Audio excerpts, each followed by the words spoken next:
olhando para o que é duradouro. Salmo 119, de 33 a 40, estrofe de número 5. Re, letra Re do hebraico. Ouça com fé a leitura da palavra de Deus. Ensina-me teus decretos, ó Senhor, e eu os guardarei até o fim. Dá-me entendimento e obedecerei a tua lei. De todo o coração a porei em prática. Faze-me andar em teus mandamentos, pois neles tenho prazer.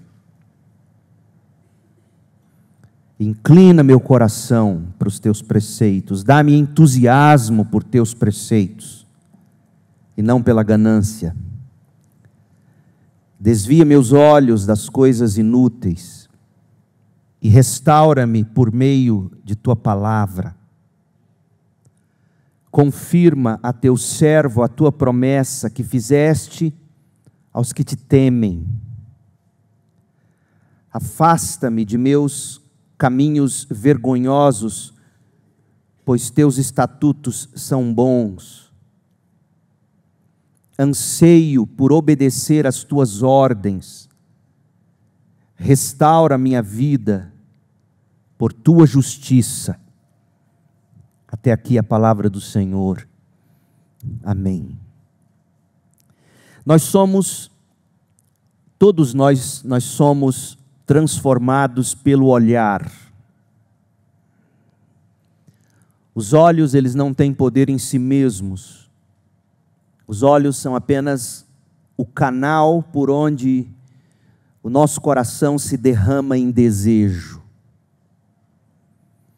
A força mesma está no objeto da contemplação. O grande autor alemão Goethe, ele percebeu algo disso quando colocou o jovem Werther, dizendo o seguinte, abre aspas, perder-se para viver no olhar do outro, isso é felicidade. Mas é aqui que está o perigo, porque o coração, ele vai se tornando aquilo que ele contempla. Simone Weil, autora também alemã, ela escreveu assim, aquilo a que damos nossa atenção é aquilo que somos. Forte, não é? Aquilo a que damos nossa atenção é aquilo que somos. C.S. Lewis disse o mesmo, mas em linguagem cristã, ele escreveu assim, abre aspas, se você olha para o céu, recebe a terra. Se olha apenas para a terra, perde os dois. Paulo leva essa verdade ao seu ápice, segundo aos Coríntios 3:18. Paulo diz assim, todos nós com o rosto descoberto, contemplando a glória do Senhor, somos transformados na sua imagem, de glória em glória, pelo Espírito. O olhar é o canal, o objeto é a fonte, aquilo que nós aprendemos a amar, aquilo que aprendemos a contemplar com os olhos do corpo ou da alma, molda quem nós nos tornamos. É muito sério isso. Por isso, a direção do seu olhar, ela é decisiva. Se o seu olhar repousa em Cristo, você vai sendo formado à imagem dele. Se você fixa seu olhar nas sombras do mundo, você se conforma às trevas. Davi sabia disso. E foi por isso que Davi escreveu esta estrofe que acabamos de ler, Salmo 119, de 33 a 40. O homem, segundo o coração de Deus, conhecia a força dos desejos, especialmente porque nossos desejos já foram tocados pelo pecado. Davi sabia que desejos não se vencem apenas pela força de vontade. Desejos pecaminosos são vencidos por um desejo maior. Porque o nosso amor desordenado precisa ser submetido por um novo afeto. O afeto que nasce da palavra de Deus. O afeto que é sustentado pelo Espírito de Deus. Não basta, portanto, conhecer a lei de Deus. Você precisa amá-la, você precisa desejá-la. É isso que Davi está dizendo nesta estrofe. Davi também entendeu que até esse desejo que é necessário ter, esse suspiro pela palavra de Deus, como ele conclui dizendo nesta estrofe, até esse suspiro pela palavra de Deus, esse desejo pela palavra de Deus, esse amor pela palavra de Deus, precisa ser dado a nós por Deus mesmo. Séculos depois, Paulo escreveu o seguinte, Filipenses 2,13, é Deus quem opera em vocês tanto o querer quanto o realizar. Sem essa obra de Deus no coração, você, qualquer homem, qualquer mulher, continua presa à velha natureza. Por isso que a estrofe do Salmo 119, que vai do verso 33 ao 40, essa estrofe, ela é formada inteirinha por orações de súplica. São 9 pedidos, todos apontando para a mesma realidade. Senhor, faz em mim o que eu não posso fazer sozinho. Senhor, causa em mim o desejo e a força para realizar. É sobre isso essa estrofe. E tem um detalhe importante no hebraico, língua original deste salmo. Como eu mencionei no início, antes da leitura do texto, esta é a 5ª estrofe, marcada pela letra Ré. Como se fosse o nosso H, Ré. Que no hebraico frequentemente indica o sentido causativo do verbo. É o que se chama na gramática hebraica de rifil, é o modo rifil. Então, literalmente, o que nós estamos lendo no verso 33 é: faze-me aprender, ou causa em mim o aprender. Verso 34, faze-me entender a tua lei, ou causa em mim a compreensão. Verso 35, faze-me andar na vereda dos teus mandamentos, ou causa em mim a mobilidade na vereda do Senhor. Verso 36, faze-me inclinar o meu coração aos teus mandamentos. Na NVT, faze-me entusiasmado, causa em mim o desejo, causa em mim o entusiasmo. É isto que Davi está pedindo. Verso 37, faze-me desviar meus olhos das vaidades, das coisas inúteis, causa em mim a visão das coisas virtuosas. É isto que Davi está pedindo. Verso 37 ainda, faze-me viver no teu caminho, ou restaura-me, causa em mim a vida no teu caminho. É isso que Davi está pedindo. Verso 38, faze-me confiar em tua promessa, confirma a teu servo a tua promessa, ou causa em mim a confiança na tua promessa.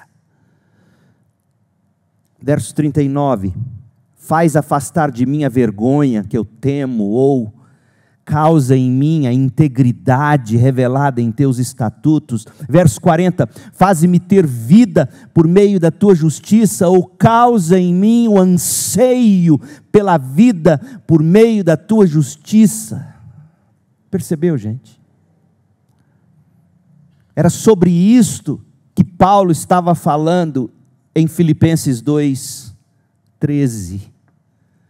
Causa em mim o querer, causa em mim a força, o poder para realizar. É sobre isto esta estrofe. A quinta estrofe do Salmo 119 é uma cadeia de súplicas. Davi reconhece sua limitação. Davi pede que Deus o mova. Davi pede que Deus o incline. Davi pede que Deus o sustente. É um modelo para todos nós que desejamos obedecer.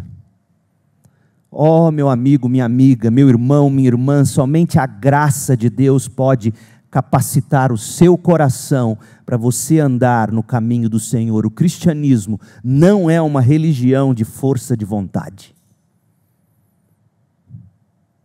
É uma religião de poder que nós recebemos de Deus e agimos por fé. E é aqui que muitos tropeçam. Porque é fácil você ler este texto do Salmo apenas como se fosse um chamado ético. Como se fosse apenas Davi dizendo para nós, inspirado por Deus, que a gente tem que buscar entendimento, que a gente tem que voltar o olhar para o que é eterno, que a gente tem que rejeitar a cobiça e a vaidade. Óbvio, tudo isso está presente, mas há algo mais profundo que Davi está dizendo, pela própria forma dos verbos no refil. Causa em mim, porque se o Senhor não mover, se o Senhor não causar, eu não vou conseguir. Portanto, este trecho é para você que já está cansada de tentar e não conseguir. Se o Senhor não inclinar você, você não desejará como deve. Se o Senhor não sustentar você, você não obedecerá como deve. E o mesmo vale para o seu filho. Quando você insiste e fala e corrige, se Deus não causar, você estará malhando em ferro frio. Toda a vida cristã depende da ação do Espírito pela palavra. Toda, do começo ao fim. A conversão é obra do novo nascimento, e quem faz nascer de novo é o Espírito. A santificação é obra do mesmo Espírito que faz nascer de novo. A glorificação é obra do Espírito. Tudo, do início ao fim, é sobre a graça que nos capacita. Portanto, essa estrofe confronta uma visão comum e falsa de cristianismo. E na prática pode ser que você viva assim. Talvez você não creia assim, talvez você não diga isto, mas na prática você vive como se fosse. Quantas pessoas não vivem pelo seguinte: Deus faz a parte dele e a gente tem que fazer a nossa. Está totalmente errado, absolutamente equivocado. Não é cristianismo esse tipo de afirmação, não. Porque nós só fazemos a nossa parte porque Deus opera primeiro. Sem a obra interior do Espírito, a vontade permanece cativa. A Bíblia é muito clara, deixe-me repetir para você: é Deus quem causa em nós tanto querer quanto realizar. E é por isso que o mesmo Paulo que escreveu isso aqui em Efésios 2,13, ele escreveu em Filipenses 2,13, é o mesmo que escreveu em Filipenses 1,6. Ele escreveu o seguinte: o mesmo que começou a boa obra, vai completá-la. É dele, do começo ao fim. E Paulo se expressa em cânticos de adoração, quando em Romanos 11:36, ele canta, ele em entusiasmo, ele diz: olha, porque dele, por ele e para ele são todas as coisas. Parte dele, é sustentado por ele, e é para a glória dele todas as coisas, inclusive a sua salvação, a sua santificação, a sua vida cristã. E quanto ao nosso papel, pastor? E quanto à minha responsabilidade? Sim, nós realmente agimos. Nós cremos, nós obedecemos, nós perseveramos. Mas nós só fazemos isso Nós só conseguimos desenvolver a nossa salvação com temor e tremor, porque Deus já deu fé, Deus já deu desejo, Deus já deu força. A graça não substitui nossas ações, a graça torna nossas ações possível. É isso que este salmo vai nos mostrar, como a graça de Deus põe o coração em movimento. Olhe para o texto, olhe para o Salmo 119, a partir do verso 33. Nos 2 primeiros versículos desta estrofe, Davi suplicava graça. Davi sabia que sua própria vontade não bastava para ele viver em santidade. A oração de Davi não parte do que já possui e quer aprimorar. A oração de Davi parte do que lhe faltava e ele desesperadamente reconhecia que precisava. Verso 33, ensina-me teus decretos, ó Senhor, porque só assim eu vou guardá-los até o fim. Não adiantará eu ler se o Senhor não me ensinar. Ele vai deixar isso claro no verso 34, dá-me entendimento. Não bastará eu ler se o Senhor não me der entendimento. E aí eu vou obedecer a tua lei. De todo o coração colocarei a tua lei em prática. Perceba os verbos. Causa em mim o aprendizado. Causa em mim o entendimento. Senhor, eu não consigo sozinho. Sabe quando você pega a Bíblia para ler, como eu já ouvi jovens dizendo, pega a Bíblia para ler, papel branquinho, tinta preta no papel, você lê e a coisa não penetra você, não entra em você, é neste momento que você ora assim. Ensina-me teus decretos, causa em mim o aprendizado, dá-me entendimento, porque de todo o coração eu quero praticar, eu quero guardar até o fim. Charles Bridges, ele comentando estes 2 versículos, ele escreveu algo tremendo, ele escreveu assim: somos igualmente ignorantes quanto ao caminho dos mandamentos de Deus e impotentes para andar nesses caminhos. Portanto, precisamos de uma dupla assistência. Nossas mentes precisam ser iluminadas e nossos corações constrangidos. Cadê os pregadores que falam nesses termos hoje em dia, meu Deus do céu? O Deus ilumina a sua mente, por isso ele diz no verso 33, ensina-me. Ou Deus inflama seu coração, e por isso ele diz, dá-me entendimento, porque eu quero cumprir de coração o que eu entendo. E é assim que tudo começa em você também. Para você aprender a palavra do Senhor e colocá-la em prática, é preciso você começar fazendo uma confissão. A confissão da sua própria ignorância, clamando pela graça de Deus para que você não apenas saiba ler as frases do texto bíblico, mas para que você compreenda e entenda de um modo que isso inflame você. Da mesma forma como você, depois de assistir a uma série de Netflix, aquela sua série preferida, e a cada episódio você fica no que o inglês chama de thrill, você fica naquele entusiasmo, você fica na ponta dos pés, e quer ver a próxima, e quer ver a próxima, e quer ver a próxima. É disso que Davi está falando aqui. Você precisa desse entusiasmo, você precisa ficar na ponta dos pés quando lê a Bíblia. Mas vamos ser honestos, que preguiça você sente para ler a Bíblia, hein? Você fica com preguiça de me ouvir pregar? Quanto mais lê, é muito lamentável isso, para não dizer trágico. A obediência, veja bem, não começa na força de vontade, mas na confissão humilde. Senhor, eu não sei, mostra-me, guia-me, inflama-me. É como errar o caminho, gente. Enquanto a gente confia na nossa própria direção, a gente continua perdido, mas quando a gente admite que não sabemos, Deus recalcula a rota e nos conduz segundo a sua vontade. Se hoje você deseja obedecer, ouça o que eu vou te dizer. Se existe lá no fundo uma pontinha de desejo de obedecer, saiba que isto já é obra de Deus.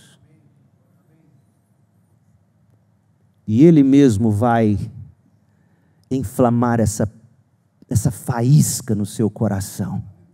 Cause em mim o aprendizado dos teus decretos, ó Senhor, e eu os guardarei até o fim. Cause em mim o entendimento da tua lei, e de todo o coração eu vou colocá-la em prática. Vamos falar de Enem agora. Um bom aluno, ele busca, ou deve buscar, uma formação completa. Um bom aluno, ele não busca apenas ser aprovado em exames. Porém, grande parte da educação hoje se limita, infelizmente, a passar no Enem ou obter um diploma para garantir sucesso. Prova de que existe um tipo de treinamento para quem presta vestibular em faculdade A, B ou C, isso é um absurdo, e um tipo de ensinamento para quem presta a prova de Enem. Então, quando você escuta falar disso, você fala, meu Deus, tem algo errado nessa nossa educação. Como assim? Você tem que estudar de um jeito, para um tipo de prova, de um e de outro. Quer dizer, isso nunca existiu na história da educação. Nunca. Mas isso é outra coisa. Eu não sou pedagogo, eu sou educador teológico, sim. Mas eu não sou educador do ensino médio, de ensino superior, universitário, etc. Porque, veja bem, se você pegar o Ministério da Educação e você ler o plano, a ideia do que se pretende com cada área de concentração, é muito bonito no papel.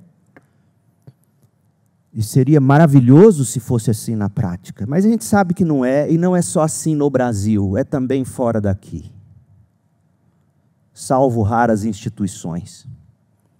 Pois bem, a boa formação exige a formação integral. E é o que Davi vai falar aqui. A boa educação trabalha a pessoa como um todo. O salmista deseja ser formado por completo. Veja, a partir do verso 34, ele vai mostrar para mim e para você qual é a melhor maneira de a gente alcançar uma educação completa na escola de Deus. Do verso 34 ao verso 37, Davi vai ensinar que isso só acontece mantendo a palavra de Deus diante. Ouça, da mente, dos pés, do coração e dos olhos. 4 partes essenciais do ser humano, ele destaca aqui. Mente, pés, coração e olhos. Verso 34. Dá-me entendimento. Causa entendimento. Ensina-me a mente. Verso 35. Faze-me andar em teus mandamentos. Guia meus pés. Minhas ações. Veja, o conhecimento da mente que causou ações concretas, corretas, éticas. Verso 36, inclina o meu coração, dá-me entusiasmo. Então ele pôs a mente, ele pôs os pés, ele pôs o coração. E no verso 37, desvia os meus olhos de coisas inúteis. E restaura-me por meio da tua palavra. Veja, a mente que deve entender a palavra de Deus, os pés que devem andar na palavra de Deus, como terminou a estrofe anterior, correr através da lei do Senhor, o coração que deve desejar essa lei, os olhos que devem fixar-se no que é eterno, no que é duradouro. Dá-me entendimento para eu obedecer a tua lei, para eu de todo o coração colocá-la em prática. Pense comigo sobre a mente. A sabedoria que Davi busca é prática. Ele não quer apenas conhecer a lei, mas ele quer andar segundo a lei. Porém, ninguém vive o que não conhece. Por isso, o primeiro passo para Davi é buscar o entendimento, no verso 34. Por isso que o seu primeiro passo é ler a Bíblia, é aprender a ler a Bíblia, é ouvir sermões que te ensinam a ler a Bíblia. É disso que você precisa.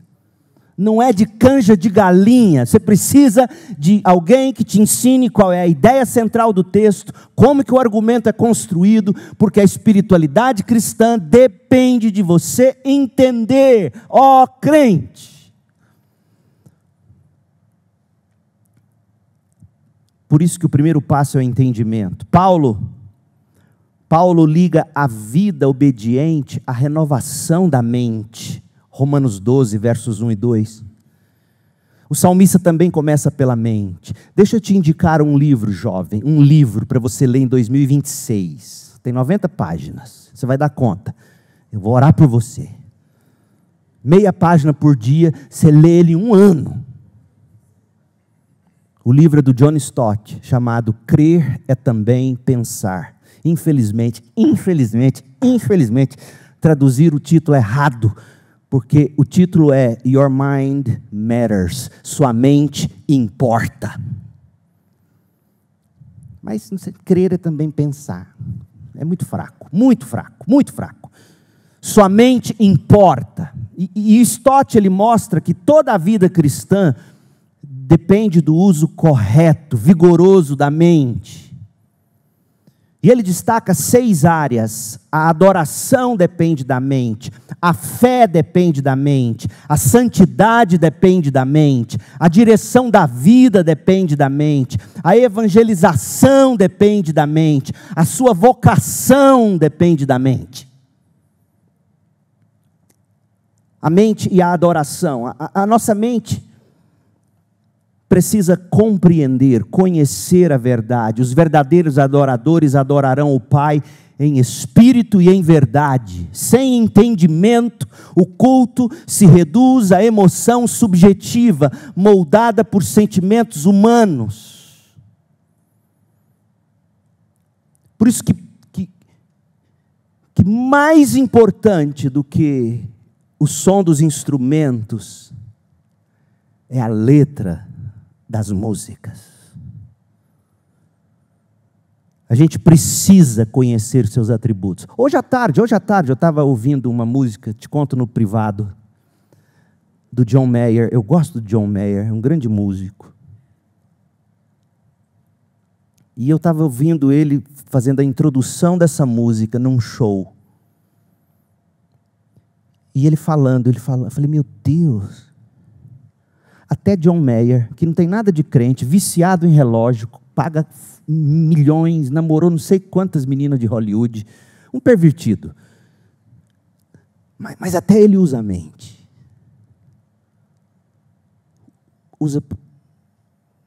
Falha a mente, mas ele usa a mente. A maneira como ele chama a audiência para aquela música.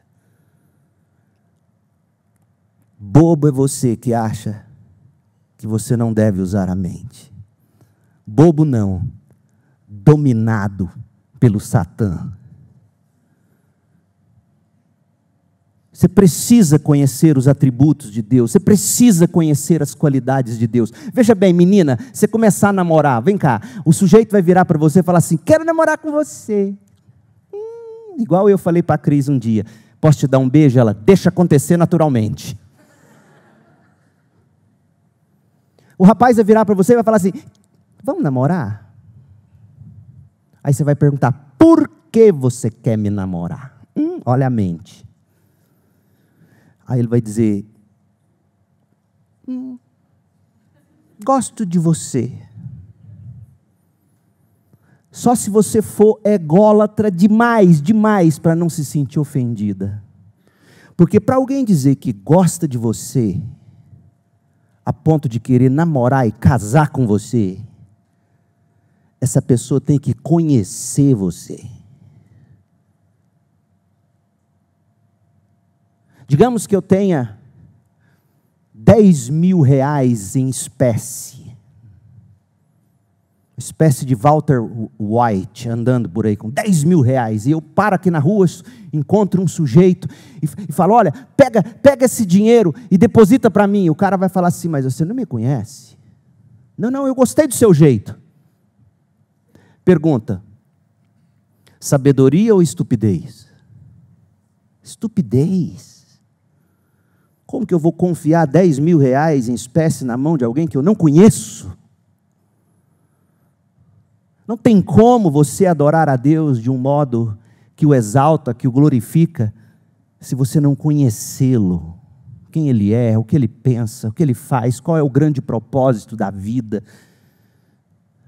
Você precisa da mente para a sua fé. Você precisa da mente para adorar a Deus. Você precisa da mente para crer, para conhecer, para agir.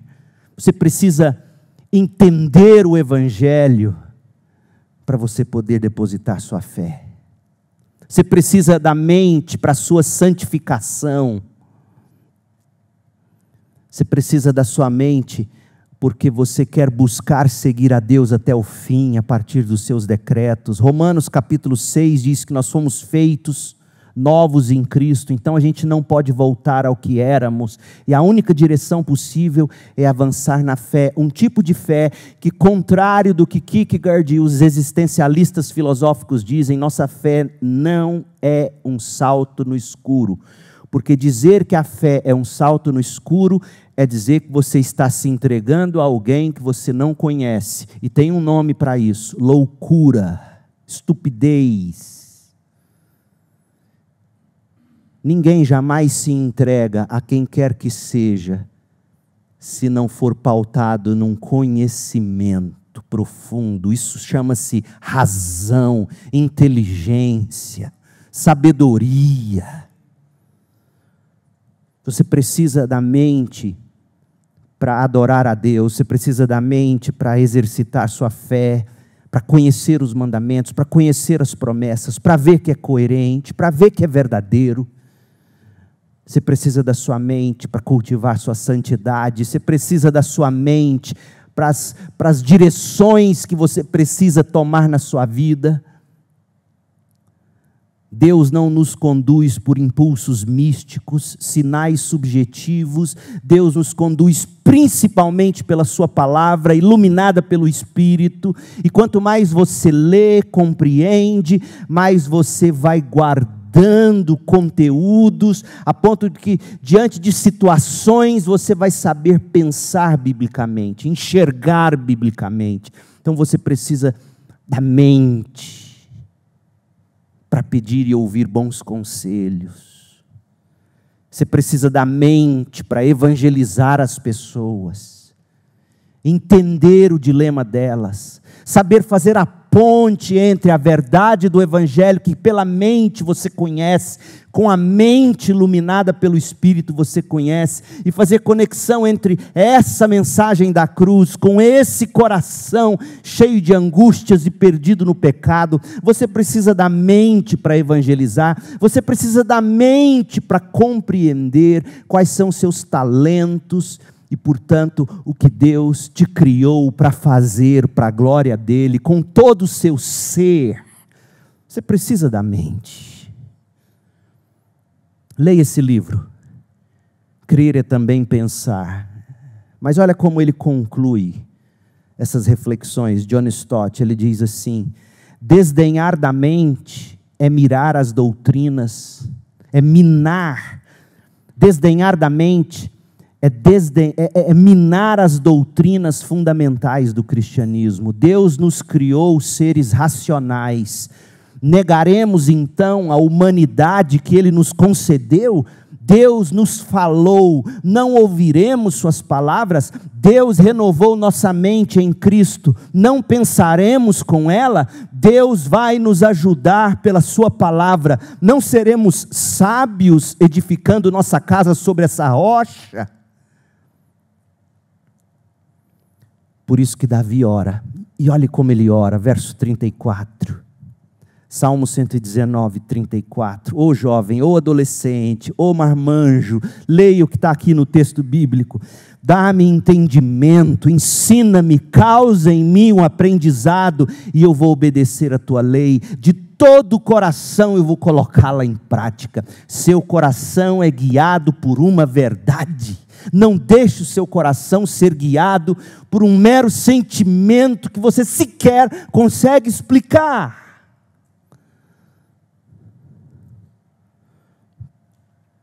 E os pés, olha o verso 35. Faze-me andar em teus mandamentos. Se você quer progredir na escola de Deus, você precisa manter a palavra de Deus diante dos seus passos, para que a palavra de Deus guie os seus caminhos. Thomas Menton, um grande puritano, comentando esse versículo, escreveu: Davi havia pedido luz, agora pede força para andar segundo essa luz. A Nova Almeida Atualizada traduz assim, o verso 35, primeira parte: guia-me pela vereda dos teus mandamentos. A palavra hebraica para vereda é muito interessante. Ela indica um caminho já trilhado, um trieiro, um caminho já batido de tantas pessoas que passaram por ele antes de nós. É uma trilha marcada pelos que vieram antes. Um comentarista desse versículo escreveu assim: a trilha visível dos pés piedosos dos peregrinos do passado. Faze-me andar pelas veredas.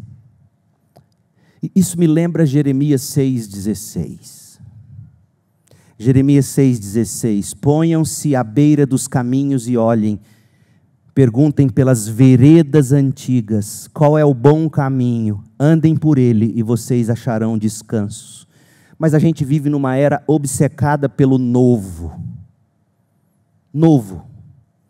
Muitos procuram novas revelações, novos métodos, nova espiritualidade. Até marcas antigas são redesenhadas continuamente, como se novidade fosse, por definição, melhor. Nem sempre a novidade é melhor. E alguns querem aplicar essa lógica ao Evangelho. Mas o Salmo nos lembra, o caminho do Senhor não é novo, é a vereda antiga. Davi serviu, eu amo aquele versículo de Atos capítulo 13, que diz que Davi serviu segundo os decretos de Deus na sua geração. Ele nunca mudou os decretos dele. A vereda antiga em que o povo de Deus tem andado desde Abraão. Ô meu povo, o crente não é inovador, o crente é um imitador. Nós plagiamos Jesus, e ponto. Nós plagiamos Abraão, Isaac, Jacó, nós plagiamos as Escrituras. Nós imitamos, nós não inovamos. A gente não celebra a evolução da fé, mas a fidelidade à fé que uma vez por todas foi entregue aos santos. Você não quer uma igreja inovadora, você quer uma igreja imitadora.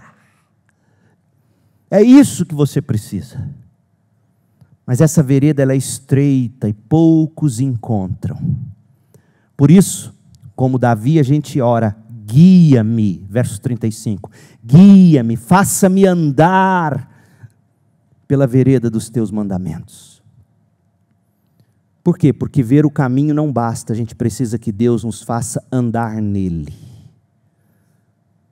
Tantas vezes sua mãe, seu pai, alguém mais velho, um irmão, um amigo, nem precisa te dizer o que é certo, você sabe o que é certo, mas você não faz, você não anda.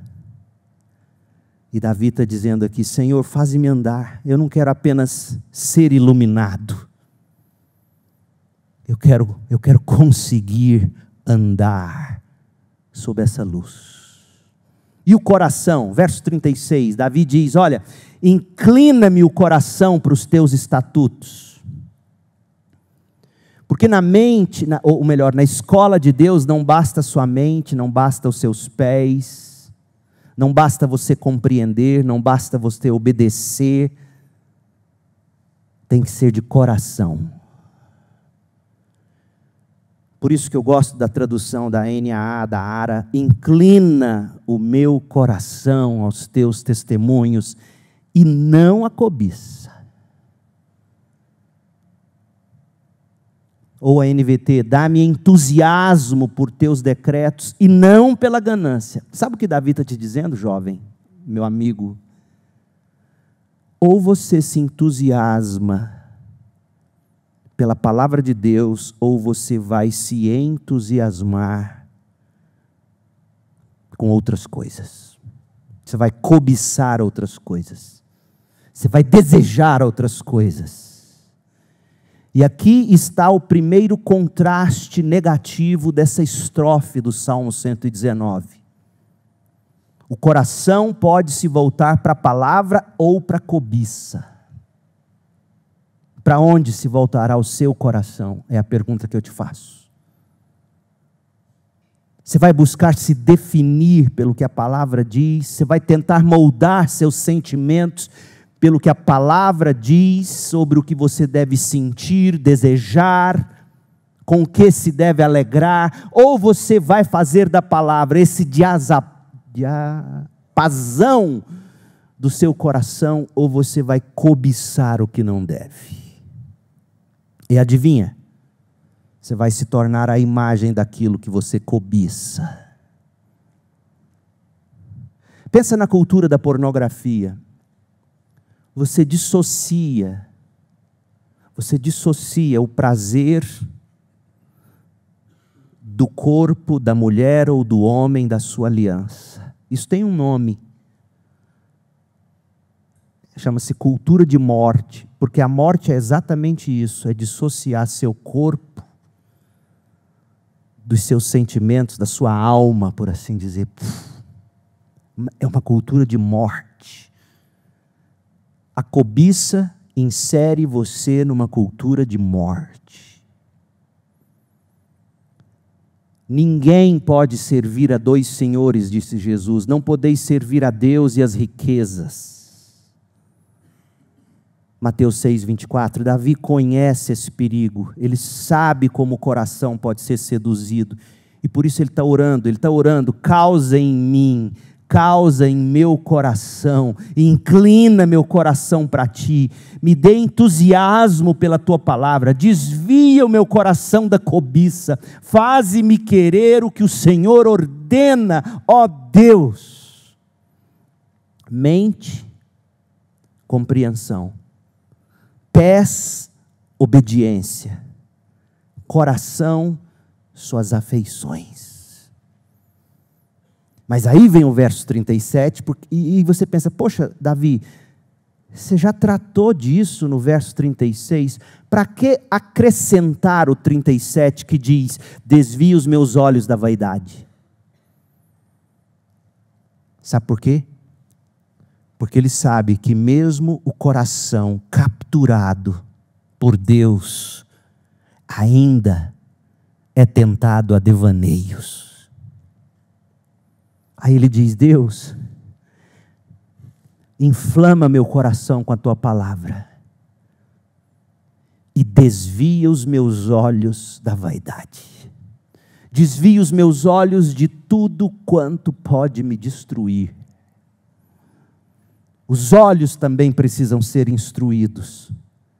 E aqui o salmista não pede para ver, ele pede para não ver. Você percebeu isso? Ele não está pedindo para ver. Para ver ele pediu antes desse verso. Aqui ele está dizendo, eu não quero ver o que eu não devo ver. E às vezes nem é pecado o que você não deve ver. É peso, é embaraço, e portanto você não deve ver.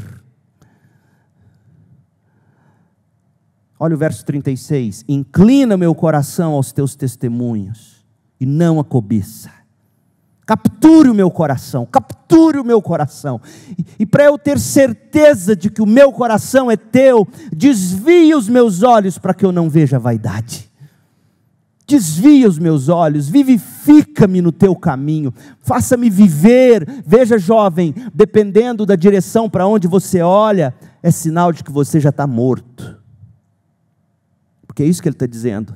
Desvia os meus olhos para que não vejam a vaidade. Eu quero viver. Vivifica-me no teu caminho. E vivificar no caminho da palavra significa aqui não ter olhos para vaidade. Olhos presunçosos, olhos cheios de cobiça, olhos cheios de vaidade, revelam uma pessoa morta, sem afeições para Deus. Depois de recorrer ao perigo da cobiça, no verso 36, ele percebe que não há outras vaidades que deverão controlá-lo, e ele fala: existe sempre um risco, ainda que o meu coração seja de Deus, ainda que o meu coração se inflame para Deus, eu preciso guardar meus olhos. Esse versículo 37 é interessante. Essa verdade é ilustrada no livro O Peregrino, de John Bunyan, editora Fiel. Outro livro para você ler ano que vem, jovem. Meia página do outro, meia página desse, você vai ler 2 ano que vem. Facinho, dá conta. Deus te abençoe. Você é inteligente, eu sei que você consegue. Meia página, mas meia dá uma. Você dá conta.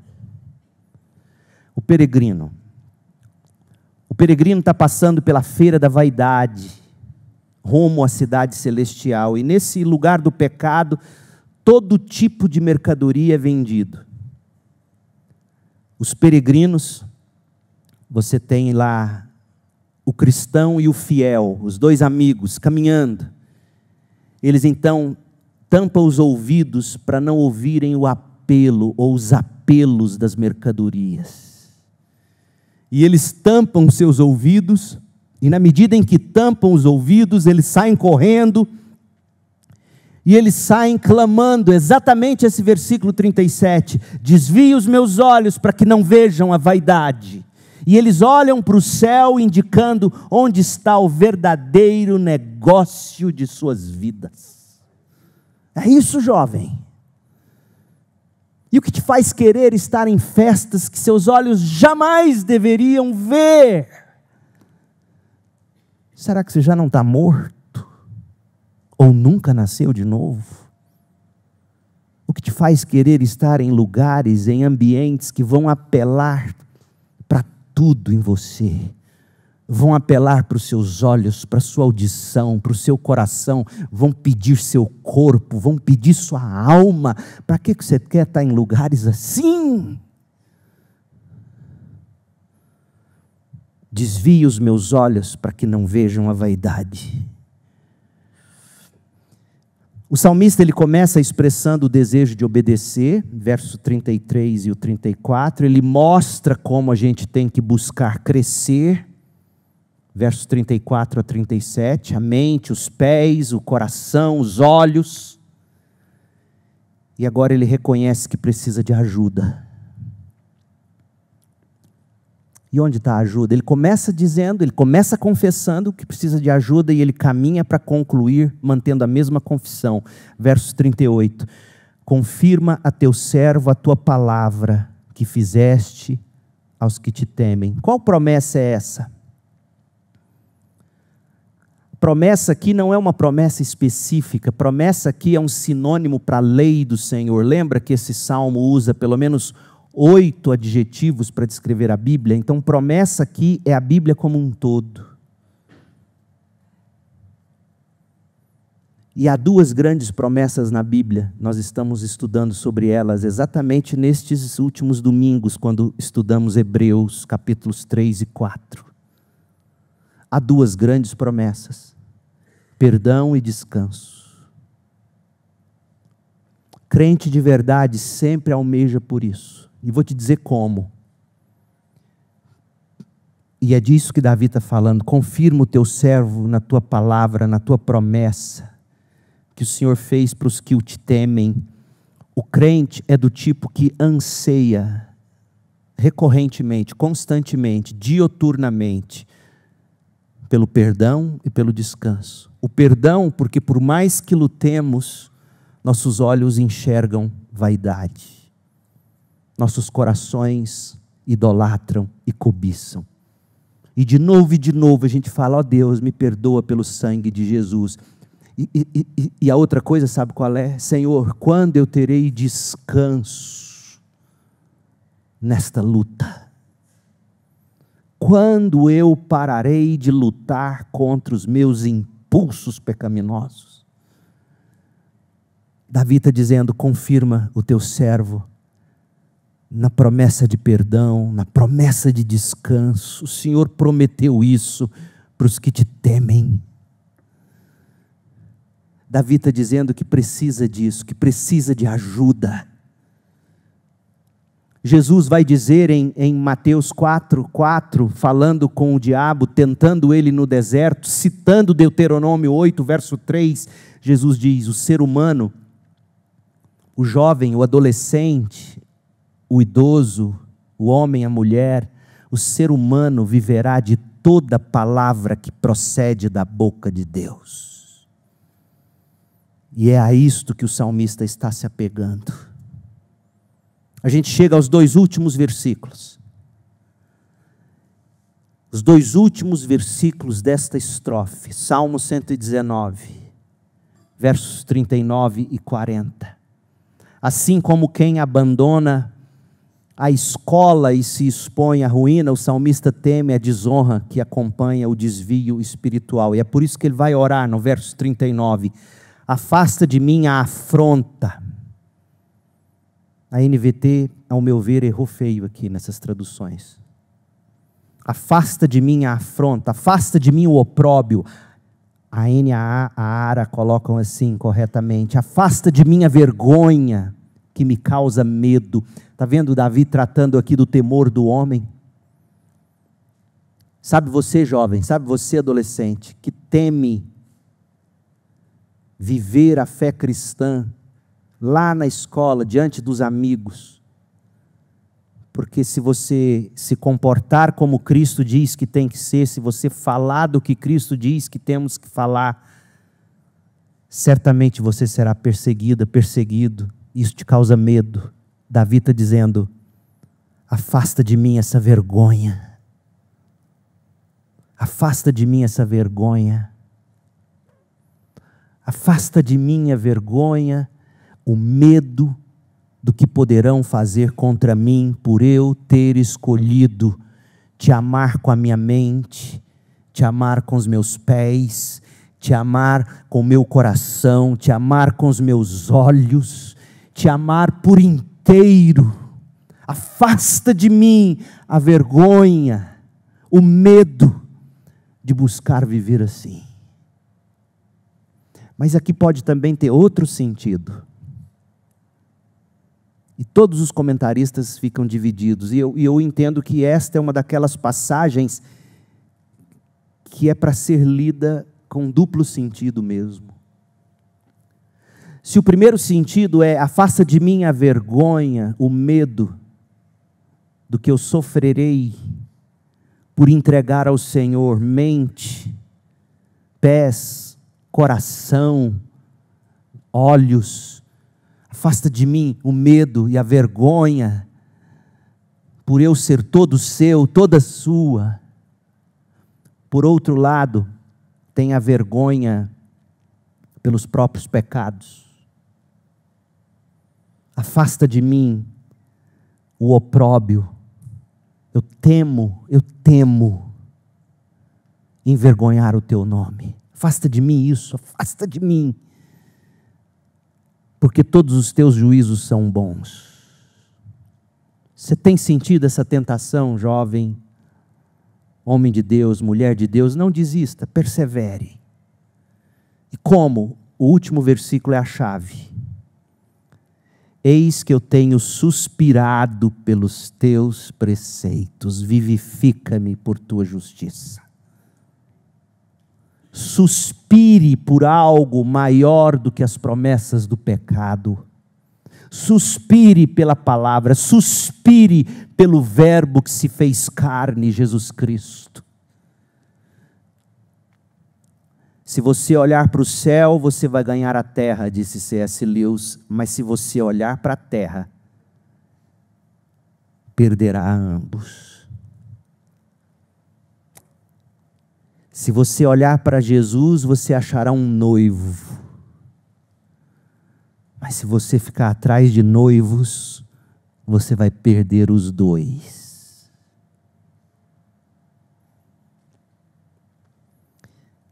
Paulo diz assim: contemple a glória do Senhor, para você ser transformada de glória em glória na sua própria imagem, a imagem de Jesus.